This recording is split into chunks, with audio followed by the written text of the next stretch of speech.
Hello everyone, welcome to my channel. Today we are going to be learning about how to build emotional resilience. Resilience is the capacity for individuals to bounce back from their adversities and adapt from the change in such a manner that can help them thrive and move forward in life.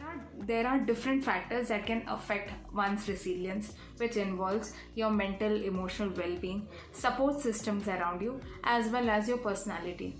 Your thought processes and the way you interpret situation can also determine whether you have a resilient attitude.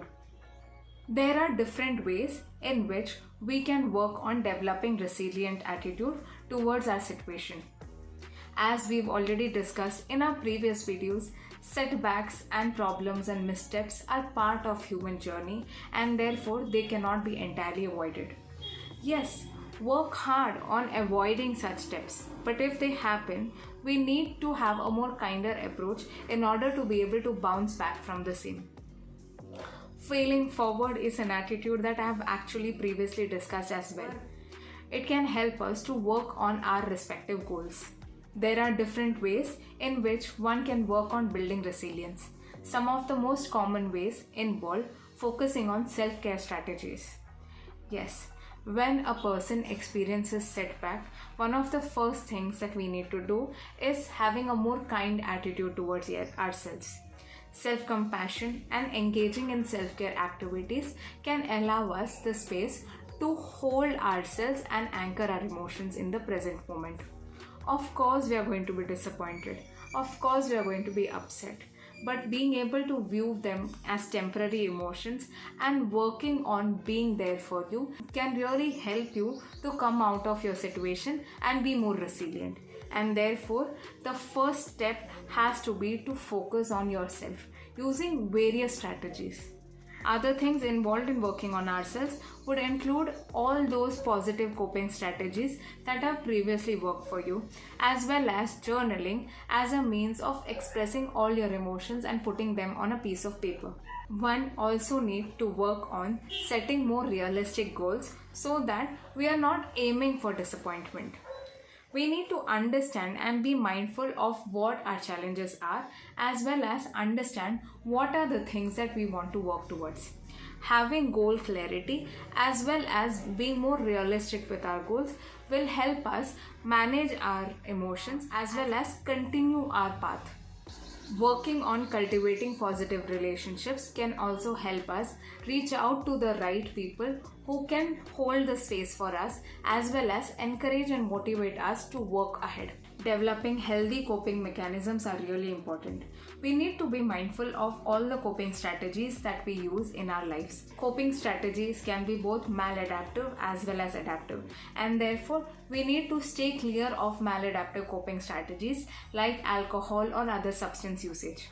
Analyzing our growth potential, focusing on reaching out to the right people, figuring out ways of getting past a setback, making plans, discussing the same with other people, as well as surrounding yourself with positive elements can help us to move past our emotions.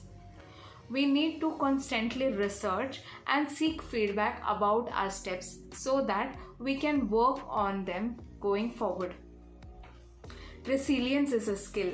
Resilience is an attitude, and therefore we need to work on introspecting our choices, introspecting the way we look at situation, and also maybe work on creating the motivation to work ahead.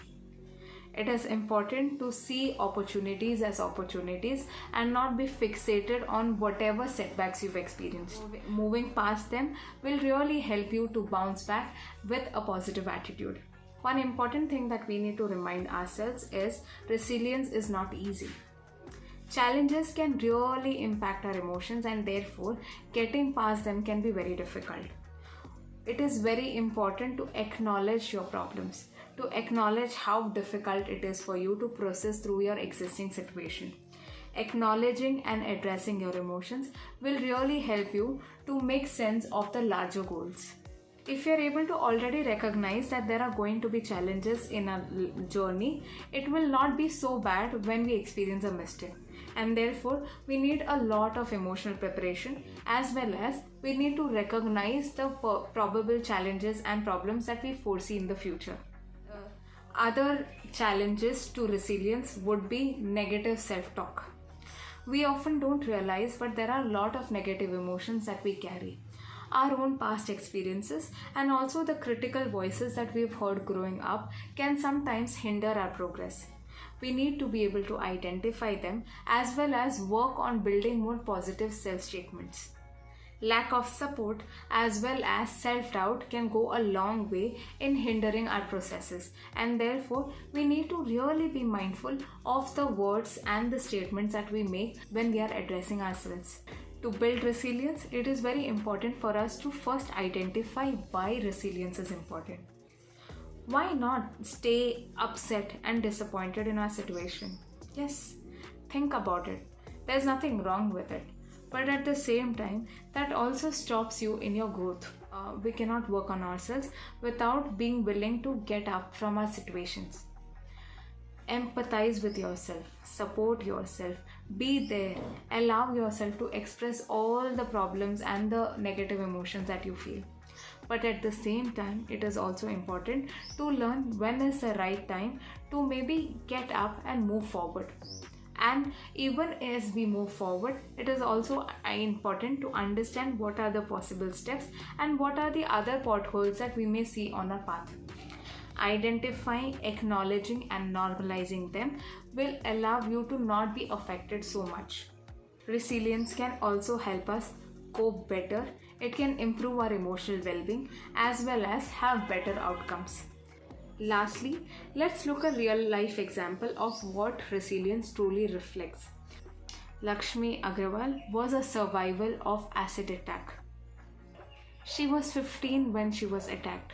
She was left with a lot of facial scars and lot more emotional scars. However, she refused to be a victim and decided to fight her battle outside. She was truly the voice of needy and worked on getting justice for herself and the women around her. Her resilience and determination has made her an inspiration story for many, including us.